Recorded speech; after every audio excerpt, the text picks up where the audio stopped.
Hi everyone and welcome to my channel, and today I will be reading a Kinich listener by me. So let's get into it. You have been feeling off for days now. A deep exhaustion weighing down on you. But you tried to ignore it for the most part. But no matter how hard you tried, you couldn't quite shake it off. Kinich had noticed your recent state, the way you moved slower and seemed more exhausted than usual. It made him a little bit upset, and you saw the subtle frown on his face whenever he looked at you for too long. But you tried to just ignore it, convince yourself that it was just a cold, or maybe stress. Nothing serious. Or at least, that's what you tried to think. Until today. You sat with Kinich, curled up on the couch, attempting to ignore the growing sense of unease in your body. He had his arm around you, trying to get you to relax. You've been overworking yourself. Maybe you need a break, he said softly, rubbing gentle circles on your arm with his thumb. You nodded absent-mindedly, but you felt a twist in your stomach that made you sit up straight. I just need to... You started, but the sentence broke off as a violent wave of nausea hit you out of nowhere. Her hand flew to your mouth as you bolted from the couch, running to the nearest sink. Before you even made it, your body convulsed, and suddenly, you were throwing up. But it was not just nausea, no. It was blood. Blood in your vomit, and you stared at it in shock. The crimson staining the white porcelain. Your body trembling. You were trying to make sense of what happened, internally freaking out at the sight that you just saw before you. Moyan, what happened? His voice was sharp with concern, and he pulled you from your daze. He was by your side in an instant, his hand gently cupping your shoulder.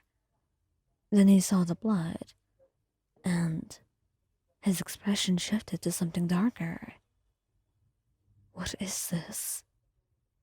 I don't know. You stammered, feeling the tears start to well up in your eyes. I don't know what's happening to me. I'm scared. His grip tightened protectively around your arm, though there was no physical danger to protect you from. But you could not control the instinctive reaction. His eyes searched your face with a mixture of worry and determination. We're going to figure this out, right now. He didn't ask. He didn't suggest. His tone made it clear.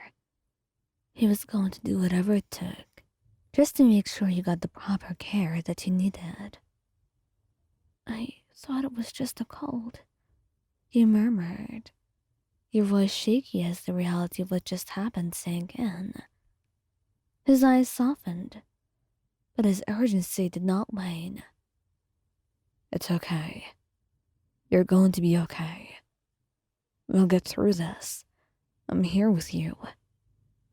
And you nodded, clutching his arm for support as he wrapped his other arm around your waist, guiding you to the couch. You need to stay calm, he said softly, though you could see the tension in his jaw as he struggled to mask his fear. Breathe, all right? I'm scared, you admitted, your voice barely above a whisper as your fingers gripped his hand tightly.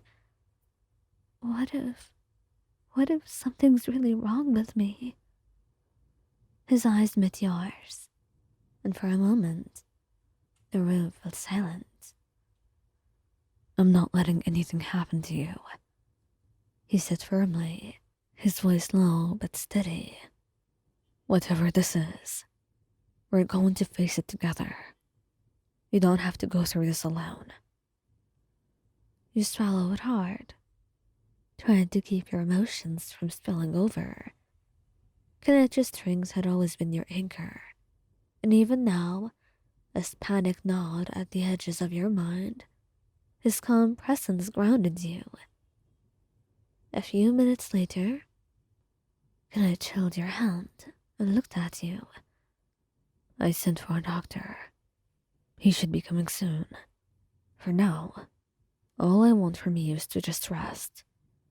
You can do that for me, can't you? Yeah, I... I can.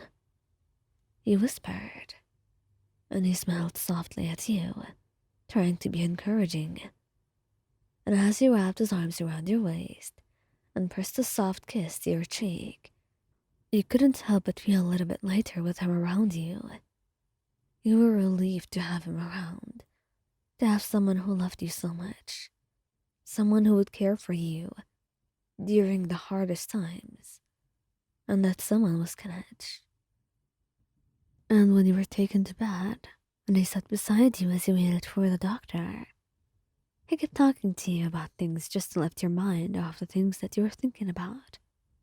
He knew you were scared, and to be quite honest, he was worried as well. Very worried.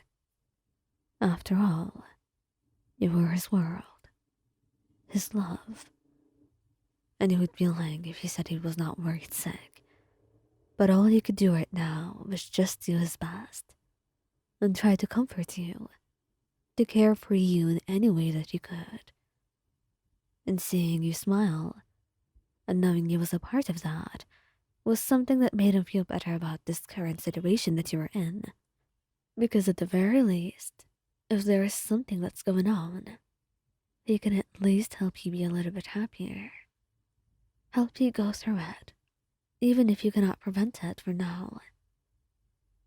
And eventually you relaxed as well. You had so many questions on your mind, so many worries that were unanswered for now, and would remain so for a while. But at the very least you knew that you had a shoulder to lean on, that you had him, and he would never stop loving you, no matter how awful things got. And if he had to take care of you, he would never mind. Because that was simply how Kinich was, and just how Kinich learned to love.